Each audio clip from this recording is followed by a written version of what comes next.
السلام علیکم ورحمۃ اللہ وبرکاتہ۔ آپ دیکھ رہے ہیں ہوا شافی چینل۔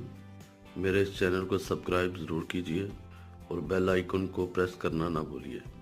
دوستوں، میں آج آپ کے لیے لے کے آیا ہوں ٹائمنگ کے لیے بہت ہی اعلیٰ درجے کا، بہت ہی پائے نسخہ جو آپ گھر میں بڑی آسانی سے بنا سکتے ہیں اور اس کا فائدہ بھی ہوگا آپ کو بے شمار۔ یہ مردانہ طاقت کے لیے ہے، قوت باہ کے لیے ہے، اعصابی کمزوریوں کے لیے ہے۔ اس سے ٹائمنگ کا دورانیہ بڑھے گا، عضو کے اندر سختی اور تناؤ پیدا ہوگا۔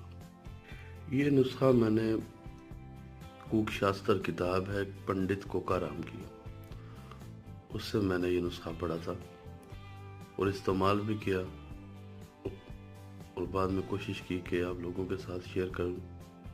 تو دوستوں، نسخہ کچھ اس طرح سے ہے کہ 100 گرام آپ نے اجوائن لینی ہے اور اس میں تازہ لیموں کا رس اس میں آپ نے ڈالنا ہے، اور لیموں کا رس اس قدر آپ نے اس میں ڈالنا ہے کہ وہ بھیگ جائے اس میں، اور صرف بھیگے ہی، زیادہ اس میں پانی یعنی کہ لیموں کا رس کھڑا نہ ہو، لیموں کا پانی اس میں کھڑا نہ ہو، وہ بالکل بھیگ جائے۔ اور پھر آپ نے اسے چھاؤں میں رکھ کے سکھانا ہے، دھوپ میں نہیں رکھنا، چھاؤں میں رکھنا ہے، اور 1 سے 2 دن میں وہ سوکھ جائے گی۔ لیکن یہ نسخہ، یہ طریقہ کار آپ نے 11 مرتبہ دہرانا ہے۔ جب وہ سوکھے پھر اس میں لیموں کا رس ڈالیں،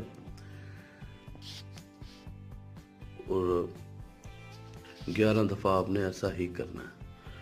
اور 11ویں دفعہ جب آپ نے ایسا کرنا ہے، جب وہ سوکھ جائے تو اس کو گرینڈ کر لینا، اس کا پاؤڈر بنا لینا ہے آپ نے، اور پاؤڈر بنا کے آپ نے اس میں کیپسول کے اندر بھر لینا ہے۔ ایک بڑے سائز کے، فل سائز کے کیپسول جو کسی بھی میڈیکل سٹور سے عام مل جاتے ہیں، ان کے اندر بھر کے اپنے پاس محفوظ کر لیں، اور روزانہ رات کو سونے سے پہلے 1 کیپسول تازہ پانی کے ساتھ لیں، اور اس کا انشاءاللہ تعالی اتنا فائدہ ہوگا کہ آپ خود حیران ہو جائیں گے کہ نسخہ تو بڑا چھوٹا سا، لیکن اس میں تھوڑا ٹائم درکار ہے۔ امید ہے آپ کو یہ نسخہ بڑا پسند آئے گا، اور کوشش کیجئے اسے آزمائیں ضرور۔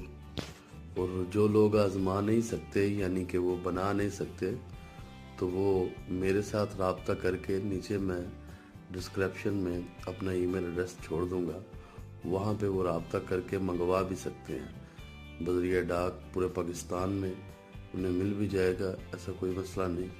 اور دعاؤں میں یاد رکھیے، اللہ پاک آپ کو صحت و تندرستی والی زندگی عطا فرمائے، آمین۔ السلام علیکم ورحمۃ اللہ وبرکاتہ۔